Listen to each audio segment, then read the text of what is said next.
Hi, and welcome to LCAL, Low Carb Ancestral Living with Pim Jansson. Today we are going to talk about how to improve your gut health, and I have the perfect expert here to talk about that.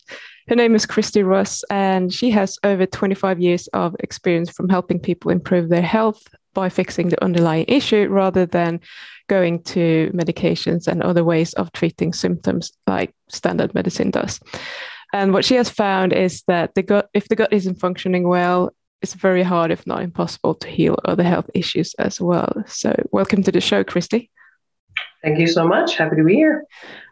I absolutely love this topic. I think it's so important, and I'm so happy that you wanted to come on and talk about it, especially the gut microbiome and gut health, because let's just face it, there are so many things that we don't know about the gut at all. There's so many things that we still have to discover, and it's really hard to say that this is the way that it should be, that's a healthy person, this is not so healthy, etc.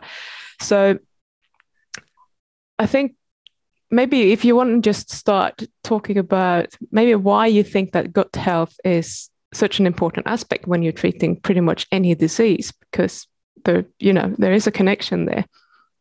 Yeah, for sure. Well, when I did my functional medicine training, we spent probably a third of the time on gut health. And since then, and for the clients that I've been working with, it's kind of become clear that gut health seems to be the underlying issue for most people, because most people coming to me have, maybe they have some gut symptoms, or, whatever their health issue is quite often gut related. And then, so we'll kind of start with, looking at some gut healing kind of stuff. And then as that improves, or as we get the gut healed, like all of the other symptoms kind of tend to go away. So somebody comes to me for, energy or weight loss or hormones or whatever. And then they're always kind of like, oh, my gut's fine, right? Like quite often that's where we start, right? And they're sort of like, oh, it's all fine. I don't have any gut symptoms. But it's not, you can have gut issues without having the common symptoms, right? Like it doesn't have to be gut symptoms. It can be like brain fog or, the low energy or something like that. So what other things would you say that people generally, what other symptoms are there of not, bad gut health or a problem with the gut that we wouldn't necessarily associate with gut health at all? Yeah. So, like I said, the brain fog is a big one. Joint pain, skin issues is really common. It's almost always a gut issue. If you've got, let's say, a rash, eczema, psoriasis, acne, that kind of thing. And autoimmunity. If you have an autoimmune issue and are having symptoms with it, by default, you have gut issues. It just, there's kind of a three-pronged thing that has to happen with autoimmunity. And one of those is kind of a leaky gut. So yeah, you could have nothing else, or no other symptoms, and just that. And you focusing on the gut health is what's going to fix things. And the thing is, the reason the gut's so important is it's a huge part of everything. And, we're always eating, and if it's inflamed, then that inflammation is kind of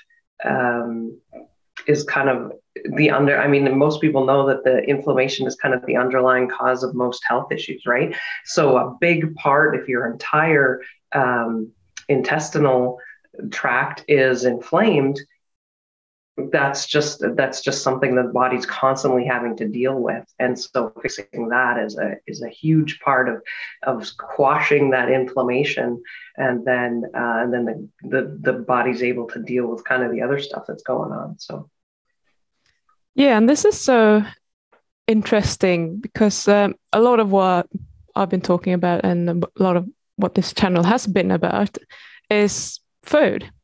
And when we're choosing what foods to put in our body, would you say that these affect you in, either pro or anti-inflammatory? Is that a factor, or do certain foods, like if I'm eating a certain food or if you're eating a certain food, they will obviously have a different impact on us? And is that due to the type of gut bacteria that is in our gut, or does it have more to do with, let's say, how I process toxins or what other stuff that might be in there? That's a bit of a complex question. Yeah, no kidding. So the thing is, you're right. Like the food, I always say the food choices is probably the most important path to good health. And when I say food choices, because I don't like to say diet because it has all these negative connotations, right? Yeah. But really what you're choosing to eat affects everything. And it really, because whatever you're eating, your body has a reaction to that. And so it's not really as so much what nutrients are in them, because it's now actually physically impossible to get all the nutrients you need from food. So you need a good quality supplement anyway, but that's a whole other story. Yeah. But the foods that we were all raised eating, and even like the healthy diet that we've been taught, actually causes that inflammation, causes cravings, it causes diabetes, the weight gain, and it wrecks your gut. And again, most people wouldn't think that's a big deal, but that's actually usually the underlying cause of your health issues. So yeah, and part of that issue is that we've kind of ruined our food now. We got all the GMO and the Roundup on everything. And so pretty much everybody has some level of what is now termed a leaky gut, right? It's an actual thing. You can test for it. And so, for some people, it causes issues, and in others, it doesn't really seem to be a problem. So it's probably a combination of genetics and how many other stressors on the body are going on also. But when that gut becomes leaky, that's when you get those food intolerances, and that's where the body is basically reacting to them with the inflammation. And food intolerances are super common now, partly because we wrecked our food. For example, wheat and bread now is nothing like it was even 100 years ago, and our genes just can't adapt that quickly. So that's why you're seeing so many gluten issues nowadays. And in fact, more than 60% of people have a gluten and dairy intolerance. So odds are you're eating something that is causing an issue. But it is different for different people. And once you get that leaky gut, that's it becomes a cycle. You don't really get the food intolerances till you have the leaky gut. And then, your gut becomes a little bit leaky, because we kind of know most gluten, or all gluten, kind of wrecks it to some extent. And then the more leaky your gut gets, the more food intolerances you get. And you tend to have the food intolerances to the things you eat the most. So yeah, and I was thinking there are other things that are quite common that we consider healthy, things like eggs, nuts, fish, shellfish, those kind of things. Mm-hmm. And do we get sensitive to those because those foods have the same impact on our bodies like gluten and dairy, or is it because we're first starting with the gluten and dairy and kind of trashing our gut that way, and then we become sensitive to these as well? Yeah, it's kind of more the second thing you were saying. So, I mean, and gut, like I said, it's the leaky gut that sort of creates the food sensitivities for the most part. And it might not be gluten, but really, I mean, they've done studies, and I mean, obviously there's levels of gluten intolerance, but really we know from studies that gluten wrecks, or causes inflammation and damages everyone's gut. Yeah. And some people can eat it like crazy and not have any issues. And other people, just a little amount is enough to cause a huge blown out issue. So it could be from, the eating the gluten and dairy or whatever. Or, I mean, it could be maybe you got a parasite at some point, and you don't have to be visiting some third world country or whatever to get a parasite. They're everywhere, right? Or it could be that maybe your microbiome is off for whatever reason. There are a number of reasons. So the leaky gut can be caused by lots of things, and then that does lead to the food sensitivities. And Yeah. And again, the symptoms of the food sensitivity can be very different. So you don't know, right? Yeah. Like most people don't even realize they have the food sensitivity until they kind of do take it, the best way is to take it away for a while and then bring it back. So would you say that if you take all of this away, most people probably start reacting to gluten or dairy again, if that's the problem? But when it comes to things like fish, eggs, whatever, can we heal that and be okay with eating that after a while? Yeah, usually. Yeah, like so the first obstacle is figuring out what your food sensitivities are, because every time you're eating that, it's causing that little bit of inflammation, and then the gut never really heals, right? Yeah. So, and not everybody has a dairy sensitivity, and not well, like I said, the wheat is an issue, but only to a certain extent, right? So you got to figure that out first, and then once you've taken all that inflammation away from your gut and it's able to heal, and the thing is that could be a few months to a year or more. It sort of depends on how wrecked it is, how diligent you are with taking the things away. And it's not always just food. Like you could take the food stuff away and still have a microbiome issue or a parasite issue. Yeah. So it doesn't always taking the food away doesn't always heal the gut, but let's say that's all it was. And then once your gut heals, then you're usually able to bring that food back. Like I said, except for the wheat and sometimes the dairy, because sometimes that's a genetic thing, you're able to bring it back to a certain extent. It never really becomes something that you're going to eat every single day, but once or twice a week is totally doable for sure. Okay, it's good to know. Mm-hmm. So what about stress? What impact does that have on your gut flora, leaky gut, etc.? Well, a lot. Like the stress and lack of sleep is, that's one of my 5 pillars of things that people aren't getting right and kind of need to.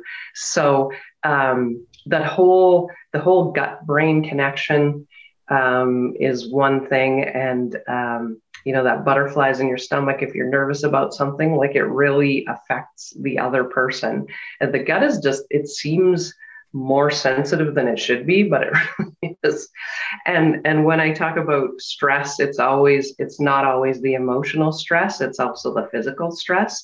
So eating poor foods, or exercising too much or too little, or not having the right nutrients to help your body do stuff, like that kind of stuff, that's also a stress. And stress, we know, again, has a detrimental effect on your gut. So.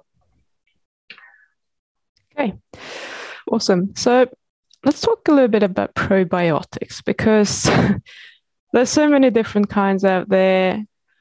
I don't even know where to start, which ones are good. How do I know if they're good? How do I know which one does the job for me? Do you want to elaborate a bit? Mm-hmm. Yeah, for sure. Probiotics are pretty amazing, actually, as you the more I learn about them and stuff. But it's really one of the best ways to heal the gut, aside from taking out the foods that you're sensitive to. And there's just tons of studies showing the gut healing benefits. So even as much as healing an infection. Like they've actually shown the H. pylori, which is an infection that often leads to ulcer and heartburn and other things, is actually is more effective to use a probiotic protocol to eradicate it than it is with the antibiotics, which is kind of the standard stuff. So it is true that different probiotics can work for different people. So if one doesn't work, trying another one might do the trick. Not nearly as daunting as it would seem, though, because I know there's tons of probiotics out there. Yeah. The first criteria is kind of make sure you get a good quality one.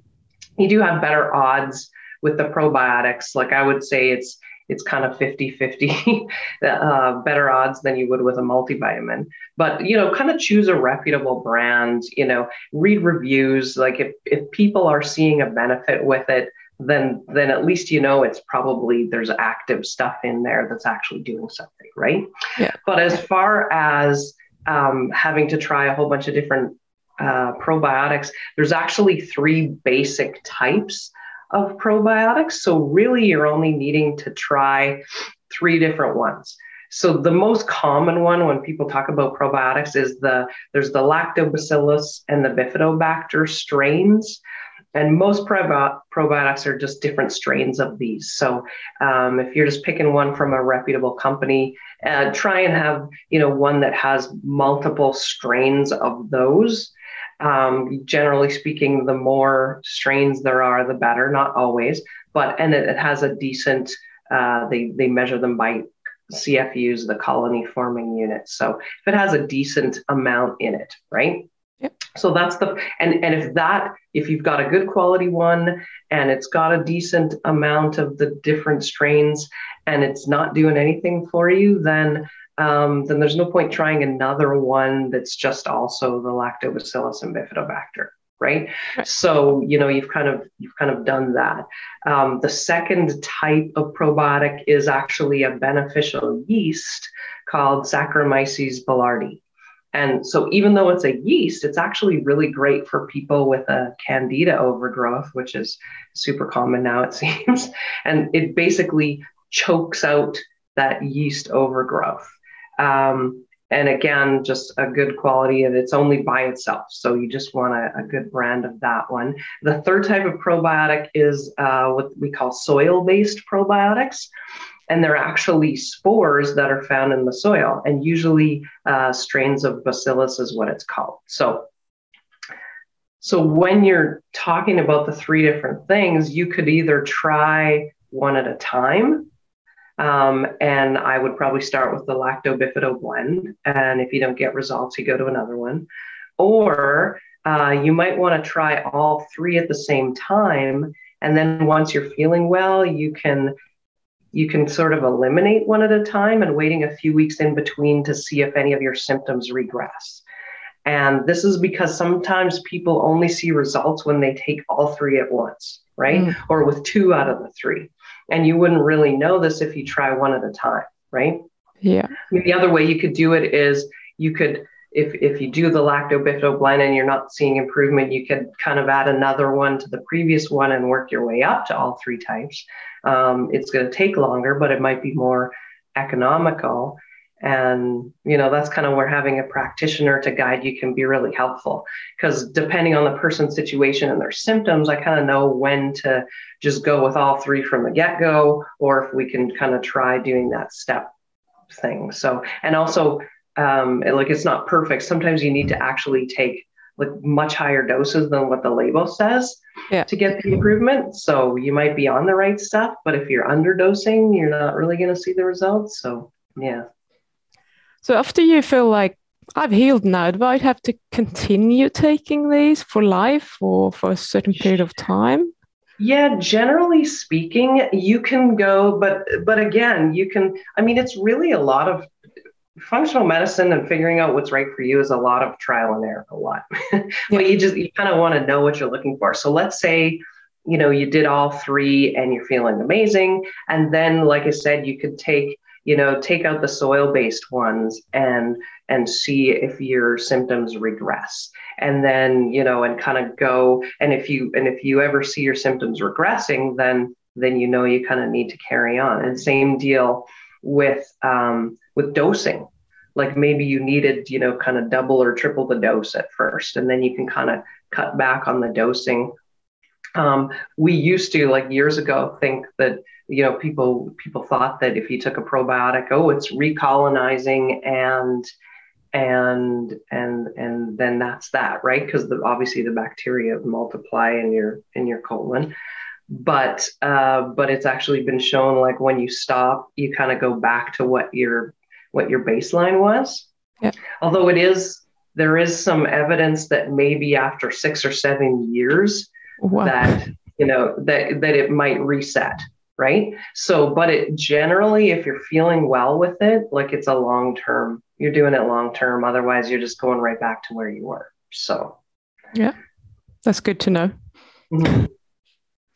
So, I mean, I know gut health is a problem for many people, probably many more that knows about it. So Right. if I want to start somewhere and I'm like, oh my God, I don't know where to start, where do you recommend that people start? And would you recommend someone who's just watching this video to do something different to what you're doing with your clients? Or where do you usually start your clients? Right. Well, I think I've kind of like I said, I've kind of boiled it down to 5 key principles that people aren't getting right. And I was kind of having the same conversation all the time with all of my clients. And so I actually developed an online program to kind of go through all of that basic information. And to finally get that right information. Because honestly, even if you think you're eating the healthy diet, I bet you're going to be surprised. Most of my clients came to me eating the healthy diet, right? And it just really wasn't. So it's really, the course is based on how your body works, and we're going to optimize that. And it's kind of fully comprehensive. It's basically everything I know about being healthy. So it's a step-by-step course of getting and staying healthy. Just using simple, easy strategies. That's my other claim to fame, is I don't know unrealistic, crazy stuff that doesn't fit into people's.